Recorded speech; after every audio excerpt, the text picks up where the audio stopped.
You ever had your Saturday morning ruined by 3 county trucks blocking your driveway? All because someone with a neon safety vest and an overinflated sense of power decides your garage is basically a crime scene? Yeah.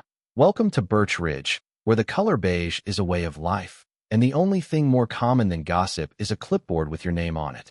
I wish I was kidding. But there she was, clipboard in hand, waving it around like she was landing planes at O'Hare during a thunderstorm. "Emergency inspection," she declared, voice booming, eyes locked on me like I'd just confessed to burying bodies under the workbench. Now, the lead inspector looked like a man who'd rather be anywhere else, probably regretting every life choice that led him here, staring into my open garage. And honestly, if being organized is a crime, then call the cops, because my garage is neat enough to give Marie Kondo heart palpitations. Labeled shelves, winter tires stacked like a Michelin commercial, extension cords coiled with the care of a heart surgeon. But nope, illegal storage, the safety vest lady whispers, her tone dripping with that kind of glee you usually only see from toddlers who just discovered permanent markers. And just as I'm about to ask, real calm, what law I broke by owning a drill and actually knowing where it is, a teenager pedals by on his bike, totally unfazed by the circus on my lawn. "Hey, mister, is the HOA clubhouse still bookable on Airbnb? My cousin wants to rent it next weekend, 2-night minimum, right?" The inspector's pen stopped. Cold, mid-scribble, like someone had yanked the battery out of his brain. "Let me back up a sec. Name's Derek Lang, systems analyst during the week, amateur carpenter on the weekends, professional. Mind my own business by trade. I live in Birch Ridge, a subdivision where cul-de-sacs have more rules than a Vegas blackjack table, and Mara Yates runs our HOA with the iron fist and aerobic stamina of someone who treats bylaws like a CrossFit regimen. She drives a golf cart tricked out with orange hazard flags and a Bluetooth speaker for maximum intimidation. If you've ever met a parking ticket that learned how to walk and yell, that's Mara. It started, like all HOA horror stories, with a passive-aggressive note on my door. "Garages are for vehicles only." All caps, triple, underlined, like she thought I'd missed the point. Then came the official citation on fancy letterhead with a gold seal, as if I'd violated the Geneva Convention. "Visual clutter visible from street during garage door operation." That's a sentence, apparently. A few days later, I get a manila envelope, photos, time-stamped, zoomed in on my garden hose reel, red circles drawn like my shovel was the murder weapon in a crime docuseries. She'd been in my bushes at dawn. I mean, who wakes up at 6 a.m. to snap extreme close-ups of gardening equipment? Mara. It escalated quick. Door hangers started popping up, remove rafter shelving, threat to architectural harmony. Like my 2X4S were about to open a portal to the underworld. Then the email, sent to every resident, plus, I'm pretty sure, some distant relatives, subject line. "Some residents are operating storage businesses from their homes," size 24 font, in red, with clip art of a warehouse. My crime? A single Craigslist post from last year, where I sold an old toolbox to a broke college kid for $40. Now, Mara's threatening fines, liens, and something called a comprehensive safety audit to be performed by her cousin, who, I checked, is not licensed to inspect anything but his own fridge. So, I did what any cornered suburbanite would do. I fought back, legal style. Filed formal appeals, printed the CC and RS.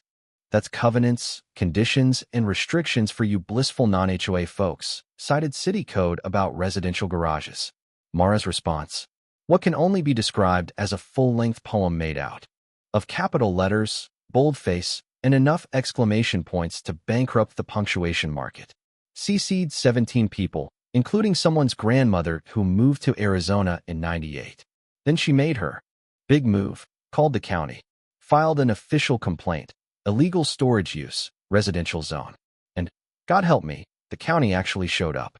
3 inspectors, clipboards, cameras, and the facial expression of folks who know this is ridiculous, but have to check boxes anyway. They measured, they peered, they frowned at my wall-mounted screwdriver rack. The youngest guy is tapping at his phone, then just mutters, "Why does the HOA clubhouse have an Airbnb listing for tonight?" Head swivel. I swear the lead inspector's left eye twitched. They pull up the listing. Birch Ridge Retreat. Our community room, our pool cabana, our HOA kitchen, complete with the world's ugliest microwave, which, by the way, everyone's been complaining about for 3 years. Host photo. There's Mara Yates herself, beaming right in front of the "No Guests After 10 p.m. sign, sporting her trademark visor and a 5-star host badge. You cannot make this stuff up. That afternoon, the county zoning officer's back, and he's not alone.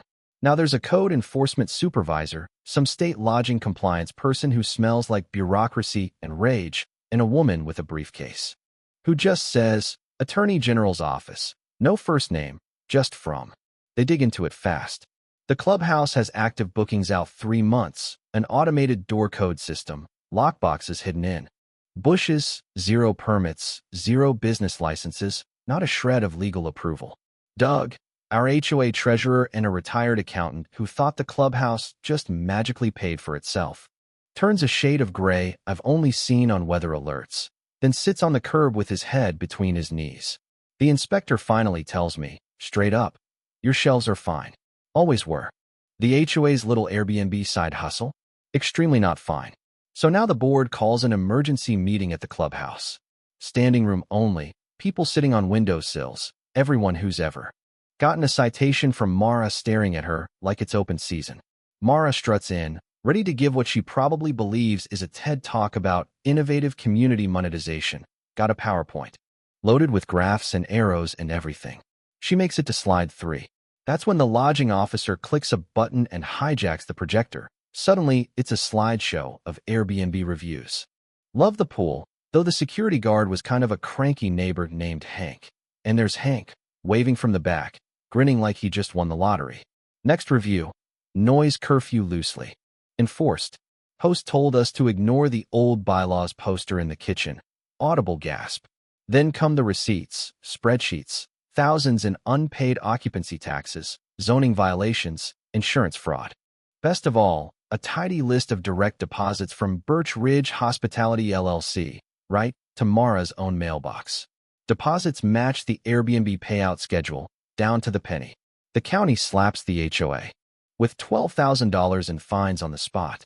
The state piles on another $18,000 for tax evasion.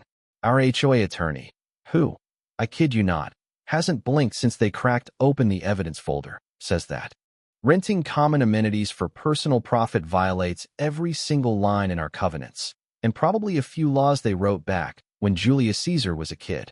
The whole room turns on Mara faster than a flock of plastic lawn flamingos in a hurricane. Motion to remove her from the board, seconded before the first person's done talking. She tries to gavel for adjournment, but the vote's already over. 14-0, 3 people abstain because they slipped out to avoid the drama. And just when you think it's over, a county officer steps forward, hands Mara a notice to appear in court for fraud and unlawful lodging operation. Her precious visor, her badge of office, actually starts to droop. 6 weeks later, court day, Mara gets hit with $34,000 in fines, lifetime ban from ever holding HOA office, and 180 hours of community service.